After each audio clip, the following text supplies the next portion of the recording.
சமையல். இன்றைக்கி ஒரு சமையல் என்ன செய்ய போகிறோம் அப்படின்னா, பழங்கள் வச்சு தான் ஒரு ஃப்ரூட் கஸ்டர்ட் செய்ய போகிறோங்க. வாங்க செய்யலான்னு பார்க்கலாம். ஃப்ரூட் கஸ்டர்ட் செய்யறதுக்கு ஒரு 1/2 லிட்டர் பால் எடுத்துக்கிறதுங்க. தண்ணி கலக்காத பால்.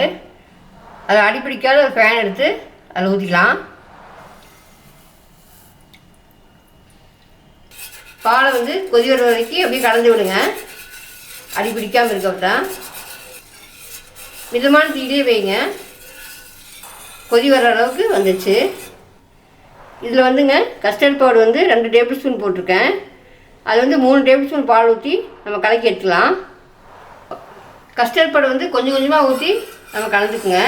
ஒட்டுக்கா ஊற்றக்கூடாது.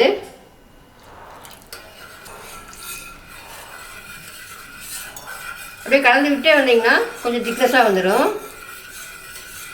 இந்த ஓட்டலில் அப்படி எடுத்து விடுங்க. இதுக்கு 6 டேபிள் ஸ்பூன் சுகர் எடுத்துருக்கேன். அது போட்டுக்கலாம்.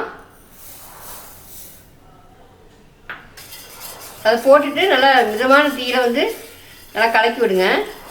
சுகர் போட்டு ஒரு 5 நிமிஷம் நல்லா கொதிச்சுது. இந்த திக்னஸ் ஆகிடுச்சு பாருங்கள். போதும். கஸ்டர்ட் ரெடி ஆகிடுச்சுங்க. நீங்கள் அடுப்பு ஆஃப் பண்ணிடலாம். இதை வேறு பவுலில் மாற்றிக்கலாம். நல்லா ஆறி வரட்டுங்க. அதுக்கப்புறம் நம்ம ஃப்ரூட்ஸ் போட்டு மிக்ஸ் பண்ணிக்கலாம். கஸ்டர்ட் நல்லா ஆறிடுச்சுங்க. இது நம்ம ஃப்ரூட்ஸ் சேர்த்துக்கலாம். கிரேப்ஸ் சேர்த்துக்கிறேன். அடுத்தது ஆப்பிள் சேர்த்துக்கலாங்க. அடுத்தது பனானா சேர்த்துக்கலாம். அடுத்தது மாம்பழம் சேர்த்துக்கலாங்க. அடுத்ததாக மாதுளம்பழம் சேர்த்துக்கலாம். எல்லாம் மிக்ஸ் பண்ணிக்கலாங்க. எல்லா ஃப்ரூட்ஸ் போட்டு நல்லா கலர்ஃபுல்லாக இருக்குது பாருங்க. சூப்பராக டேஸ்ட்டான ஃப்ரூட் கஸ்டர்ட் ரெடி ஆகிடுச்சு. இதை நம்ம அப்படியே கூட சாப்பிட்லாங்க. 4-5 மணி நேரம் ஃப்ரிட்ஜில் வச்சு கூட நம்ம ஜில்னஸாக சாப்பிட்லாம். ரிலேட்டிவ்ஸு ஃப்ரெண்ட்ஸ் எல்லாம் வந்தாங்க கூட அந்த அன்றைக்கி அவங்க செஞ்சு கொடுத்தா நல்லா விரும்பி சாப்பிடுவாங்க. நீங்களும் இதே மாதிரி செஞ்சு குழந்தைகளுக்கெல்லாம் கொடுங்க. நீங்களும் இதே மாதிரி செஞ்சு சாப்பிட்டு எப்படி கமெண்ட் சொல்லுங்கள். பிடிச்சிக்கலாம் சப்ஸ்கிரைப் பண்ணுங்கள், லைக் பண்ணுங்கள், ஃப்ரெண்ட்ஸ்க்கெலாம் ஷேர் பண்ணி விடுங்க.